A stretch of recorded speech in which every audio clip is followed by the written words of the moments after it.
Neile, kes ei tea, ümbritseb Giza suurt püramiidi palju saladusi. Sadu aastaid on ajaloolased, insenerid, arheoloogid ja teadlased seda uurinud, et mõista, kuidas see tegelikult ehitati. Ja siin, mida rohkem nad avastavad, seda rohkem tekib meil ka küsimusi, millele kohe vastuseid ei leita. Ja üks asi, mida eksperdid kohe märkavad, on püramiidi erakordselt kõrge täpsuse tase. Raske on uskuda, et see ehitati üle 4000 aasta tagasi, aga miks seisab see siiani püsti? Ja paljud selle osad sobivad endiselt peaaegu täiuslikult kokku. Kui sa kõnnid Giza ümbruses ringi, näed sa suuri kiviblokke, mida kasutati püramiidide ehitamiseks. Mõnes kohas on kividel endiselt jälgi ja lõikeid, mis on väga sirged. Seetõttu usuvad mõned inimesed, et iidsed egiptlased võisid kivide lõikamiseks kasutada arenenumaid meetodeid, kui me varem arvasime. Kuid enamik arheoloogia väidab, et pole tõendeid selle kohta, et neil oleks tol ajal olnud kaasaegseid masinaid. Selle asemel usutakse, et nad kasutasid kivist ja vasest tööriistu ning liiva, mis toimis abrasiivina, et aeglaselt kujundada kõva kivi. Veel üks põhjus, miks Giza mõistatus paelub paljusid inimesi, on 3 peamise püramiidi paigutus. Mõned ütlevad, et see sarnaneb 3 püramiidi paigutusega, tähed, mis moodustavad Orioni vöö.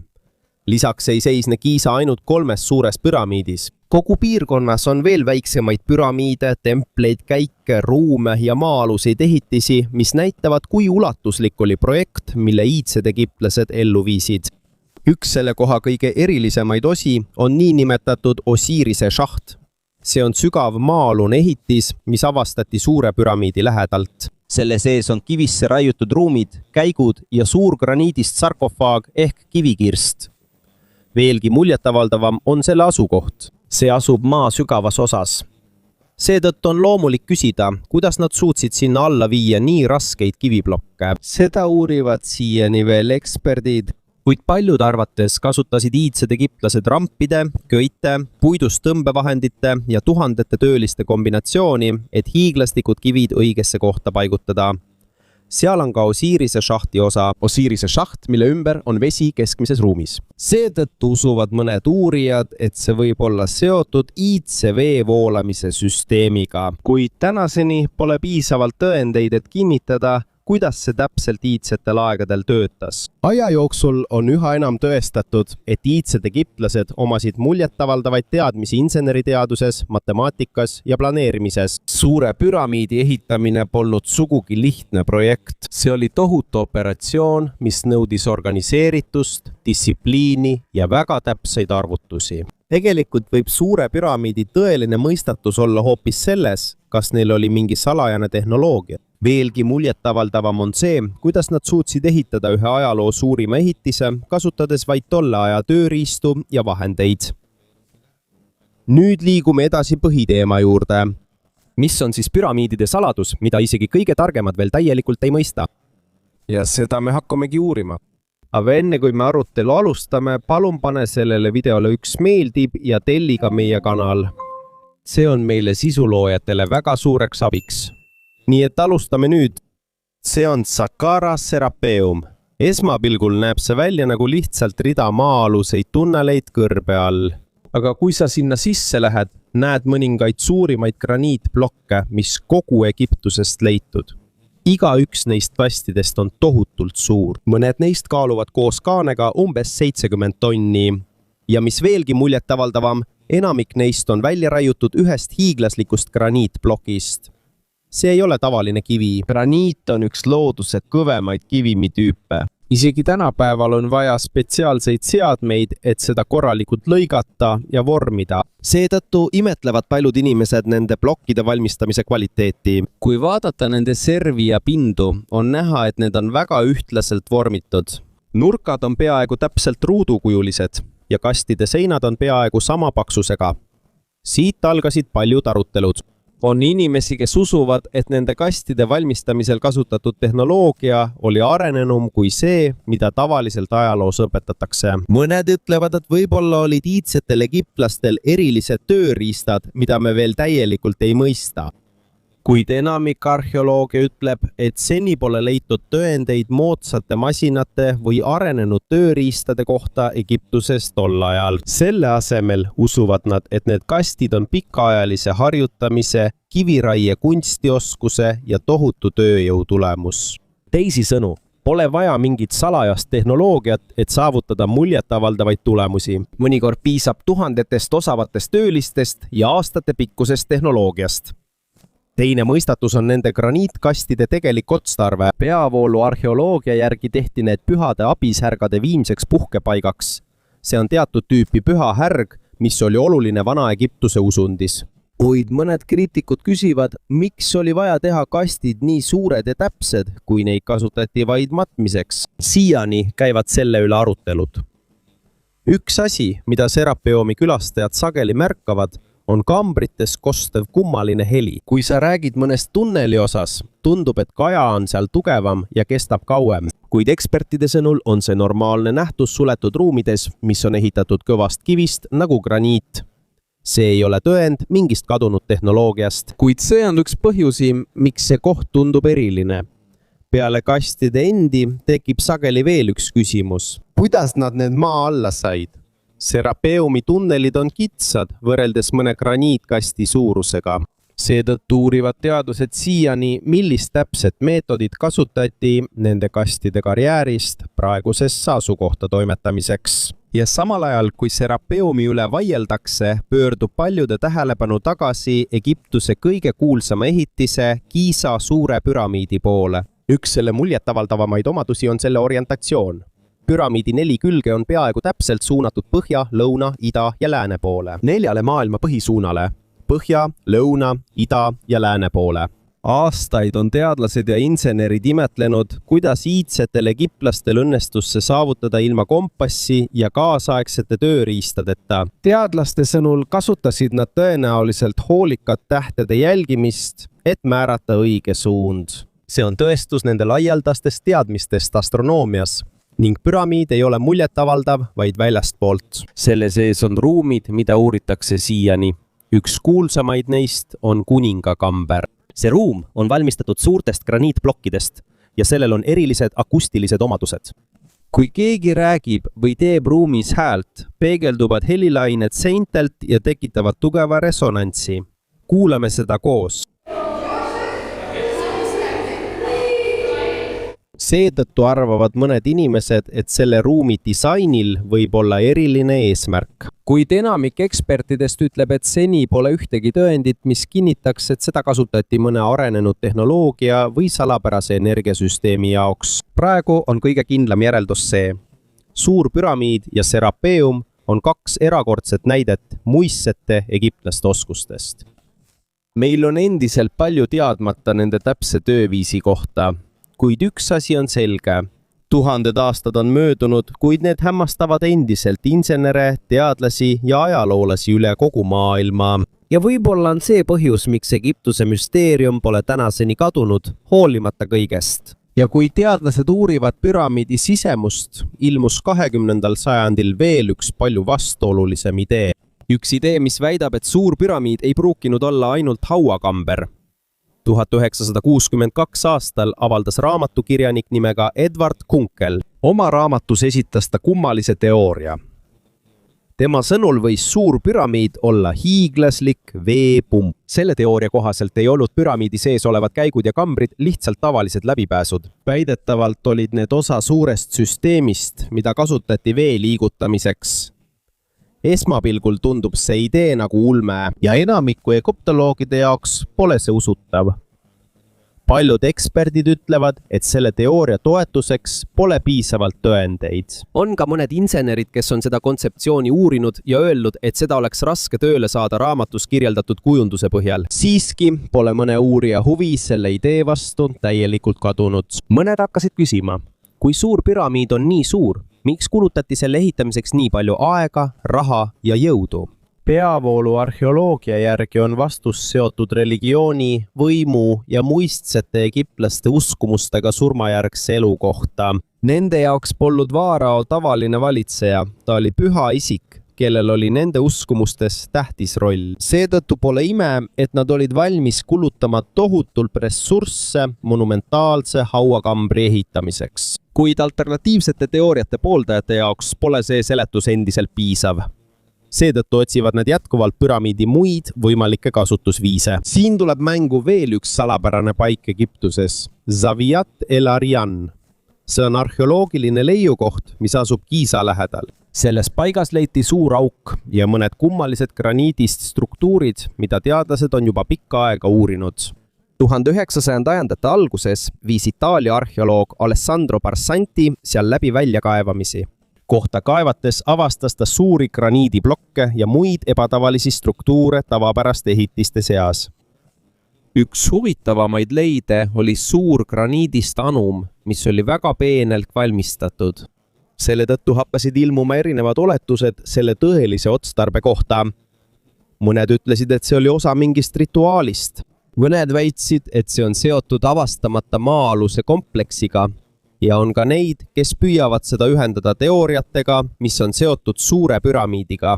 Kuid oluline on meeles pidada, et enamik neist ideedest jäävad siiski vaid oletusteks. Praegu puuduvad kindlad tõendid, mis kinnitaksid, et see koht on seotud mingi arenenud tehnoloogia või salapärase energiasüsteemiga. Veel üks sündmus, mida selle koha kohta sageli räägitakse, on tugev vihmasadu, mis toimus väljakaevamiste ajal. Vanaltes aruannetes öeldakse, et pärast tormi täitus suur auk veega.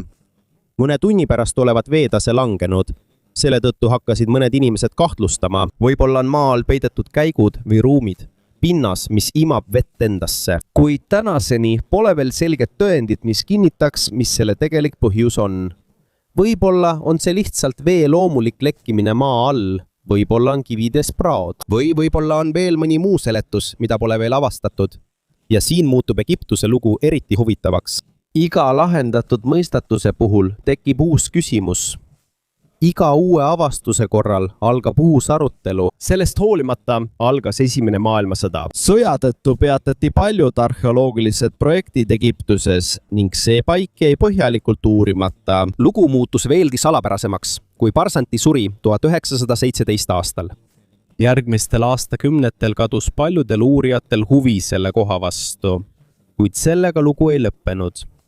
1960. aastatel ärkas mõnel uurijal taas huvi Zawiat el-Aryani vastu, kuid selleks ajaks oli see piirkond juba muutunud sõjaväetsooniks. Seetõttu oli uurijate ja arheoloogide ligipääs piiratud.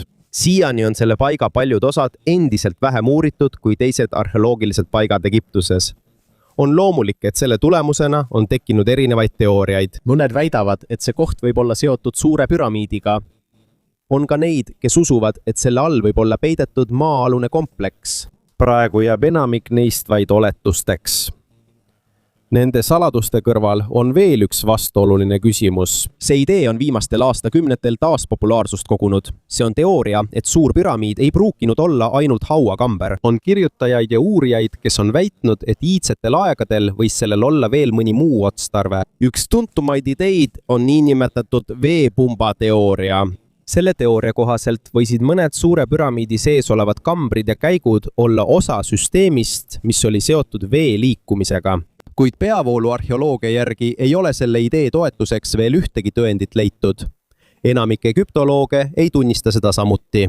Sellest hoolimata ei ole see takistanud mõningaid insenere uurimast seda kontseptsiooni, kasutades oma teadmisi hüdraulikast. Üks neist oli John Cadman, meretehnika insener, kes hakkas selle teooria vastu huvi tundma pärast seda, kui ta 1990. lõpus luges üht vana raamatut suurest püramiidist. Vee liikumise ja hüdrosüsteemide eksperdina tuli tal mõte proovida, kas selline idee oleks tõesti võimalik. Seetõttu valmistas ta erinevaid mudeleid vastavalt oma tõlgendusele püramiidi disainist. Esimesed mudelid ei olnud edukad. Mõned lekkisid, mõned läksid katki, mõned ei töötanud nii, nagu ta lootis. Kuid ta jätkas. Pärast mitmeid katseid suutis ta teha mudeli, kus vesi liikus nii, nagu ta lootis. Cadmani jaoks näitas see, et sarnast disaini on võimalik kasutada vee liikumissüsteemina. Kuid on oluline üks asi selgeks teha. Edukaas mudelikatse ei tähenda, et see ongi suure püramiidi tegelik otstarve. on vahe sellel, mis võib töötada ja sellel, mida tegelikult tehti. See on põhjus, miks enamik eksperte ei ole veepumba teooriat endiselt ametliku seletusena omaks võtnud. Kui Cadman jätkas oma katseid, märkas ta veel üht kummalist nähtust. Tema tähelepanekute kohaselt tekkis mõnes tema mudelis vibratsioon või puiss. Kui vesi liikus, algas tema teooria kõige vastuolulisem osa. Ta pakkus välja, et need vibratsioonid võivad püramiidi kujunduses mängida suuremat rolli. Hiljem pakkusid mõned teooria pooldajad välja, et see võib olla seotud energia või elektriga. Kuid selles punktis hakkas teaduslik toetus sellele ideele veelgi nõrgenema.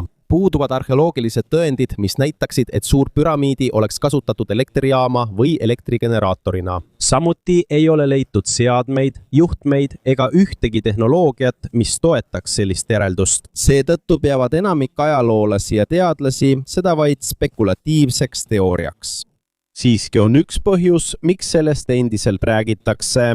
Suur püramiid on tõesti muljetavaldav. Kui vaatad selle suurust, valmistamise täpsust ja tööhulka, mis selle ehitamiseks kulus, on lihtne mõista, miks paljud otsivad sügavamat seletust. Kuid mõnikord võib tõeline vastus olla lihtsam, kui me arvame. Võib-olla pole suure püramiidi suurim saladus kadunud tehnoloogia ega väidetav iidne elektrijaam. Võib-olla on see lihtsalt tõestus sellest, kui targad, töökad ja organiseeritud olid iidsed egiptlased, et nad suutsid ehitada struktuuri, mis hämmastab kogu maailma ka tuhandete aastate pärast. Nüüd pöörame veidi kõrvale ja räägime ühest tuntud unustusse vajunud asjast. 20. sajandi alguses sai Nikola Tesla tuntuks tänu oma katsetele juhtmevaba energia vallas. Ta soovis edastada elektrit ilma pikkade juhtmeteta. Üks tema kuulsamaid projekte oli Wardenclyffe torn New Yorgis. See oli suur torn, mis ehitati selleks, et katsetada energia edastamist maa ja atmosfääri kaudu. Aga projekt ei saanud korralikult valmis, sest tal sai rahastus otsa. Siit algas mõne inimese jaoks seos Tesla ja suure püramiidi vahel. Mõned inimesed ütlesid, et Tesla idee sarnaneb püramiidi võimaliku disainiga. Suur püramiid oli kunagi kaetud valge lubjakiviga. Lubjakivi ei ole nii juhtiv kui metall. Püramiidi sees on aga osi, mis on tehtud graniidist. Ja graniidis on mineraale, mis suudavad reageerida survele ja vibratsioonile. Seetõttu arvasid mõned teadlased, et võib-olla ei valitud püramiidi materjale lihtsalt kividena. Võib-olla valiti lubjakivi ja graniidi kombinatsioon meelega mingi erilise funktsiooni jaoks. Kuid oluline on selgitada. Puuduvad veel kindlad tõendid, et suurt püramiidi oleks kasutatud elektrigeneraatorina. Ei ole leitud juhtmesüsteemi, ei ole patareisid, ei ole masinaid. Ja puudub ka iidne ülestähendus, mis ütleks, et püramiid oli elektrijaam. Seega on see idee praegu vaid teooria. See teooria muutus veelgi huvitavamaks, kui robotid hakkasid uurima kuninganna kambris olevaid väikeseid šahtisid. Inimene ei mahu nendesse šahtidesse. Seetõttu kasutati roboteid, et näha, mis sees on. Mõne käigu lõpus leiti väikesed lubjakiviplokid, mis nägid välja nagu uksed. Siin oli ka vasest tihtid küljes. Kuna materjaliks oli vask, arvasid mõned inimesed kohe, et see võib olla seotud elektriga. Aga ettevaatlikumate arheoloogide selgituse kohaselt ei piisa vasest tihtidest, et seda elektrisüsteemiks pidada. Need võivad olla dekoratiivsed või sümboolsed. Võimalik, et need olid lihtsalt osa šahti sulgemisest. Probleem on selles, et meil pole veel täielikku vastust. Seetõttu peab see olema selgelt öeldud. Šahtist leiti vaske, aga see ei tähenda, et püramiidis oli kohe elekter olemas. 2018. aastal tehti ka uuring, mis analüüsis, kuidas suure püramiidi kuju reageerib elektromagnetlainetele. Uuringus selgus, et teatud tingimustel võib püramiidi kuju koondada elektromagnetilist energiat selle sees ja all. See on huvitav. Aga see ei tõesta, et püramiid tootis elektrit iidsetel aegadel. See lihtsalt näitab, et kui kasutada kaasaegset füüsikamudelit, siis püramiidi kujul on raadiolainetega omapärane vastastik mõju. Erinevad kujundid suudavad energiale erinevalt reageerida. See on hoopis midagi muud kui püramiidi tegelik kasutamine elektrijaamana. Seal tekibki sageli vale arusaam. On olemas kaasaegseid kirjanikke nagu Christopher Dunn, kes on edendanud ideed, et suur püramiid on masin, et see ammutab energiat maalt.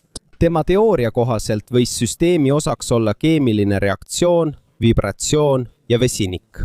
kuid taaskord, enamik peavoolu arheolooge ei aktsepteeri seda ametliku seletusena. Enamiku arheoloogide jaoks on suur püramiid Vaarao Khufu kuningliku hauakompleksi osa. See ei ole lihtsalt tavaline haud. See oli muistsete egiptlaste religiooni, võimu ja hauataguse elu uskumustega seotud tohutu projekt. Nende uskumuste kohaselt oli Vaaraol pärast surma eriline roll. Seetõttu oli nende jaoks mõistlik kasutada tohutuid ressursse püramiidi jaoks. Aga isegi kui me ei aktsepteeri elektrijaama teooriat, ei tähenda see, et suur püramiid oleks tavaline. Tegelikult on mõnikord lihtne seletus veelgi muljetavaldavam. Mõtle selle peale, neil polnud tänapäevaseid kraanasid, neil polnud kaasaegseid veoautosid, neil polnud arvutipõhist disaini, aga nad suutsid ikkagi kive lõigata, transportida ja paika panna. Ja laduda miljoneid kive tohutult suuresse ehitisse, mis seisab püsti tänaseni. See ongi tõeline müsteerium. Pole vaja seda seletada tullukate tehnoloogiaga. Pole vaja seda seletada IT-elektriga. Sest isegi nende tõendite põhjal, mis meil praegu on selge, et muistsetel egiptlastel oli väga kõrge planeerimis, organiseerimis, matemaatika ja insenerioskuste tase. Ja samal ajal, kui teised jätkavad erinevate teooriate katsetamist, jätkavad teadlased ja arheoloogid samuti oma tööd. Nad kasutavad nüüd roboteid, müüonskaneerimist, radarit ja muid kaasaegseid tehnoloogiaid, et näha püramiidi osi, mida pole vaja lõhkuda. Seega on võimalik, et järgmistel aastatel avastame veel uusi ruume, uusi läbikäike või uusi seletusi selle tõelise ehitusviisi kohta. Aga praegu on see kõige tasakaalustatum vastus. Suurel püramiidil on kummalisi omadusi. On küsimusi, millele pole veel vastuseid leitud. On olemas teooriaid, mis tekitavad uudishimu. Aga pole veel piisavalt tõendeid, et see oleks iidne elektrijaam. Ainus kindel asi on see, et suur püramiid on üks tugevamaid tõendeid selle kohta, et iidsed egiptlased polnud lihtsalt inimesed, kes lihtsalt kive üksteise otsa ladusid. Nad olid planeerijad, nad olid ehitajad, nad olid tähtede vaatlejad. Ja neil oli võime ehitada selline rajatis, mida isegi tänapäeva maailm ei suuda täielikult seletada. Seega, võib-olla pole suure püramiidi tõeline mõistatus see, kas see toodab elektrit. Tõeline mõistatus on see, kuidas inimesed suutsid selle ehitada tuhandeid aastaid tagasi. See on asi, mis paneb kogu maailma siiani küsima. Uurime seda.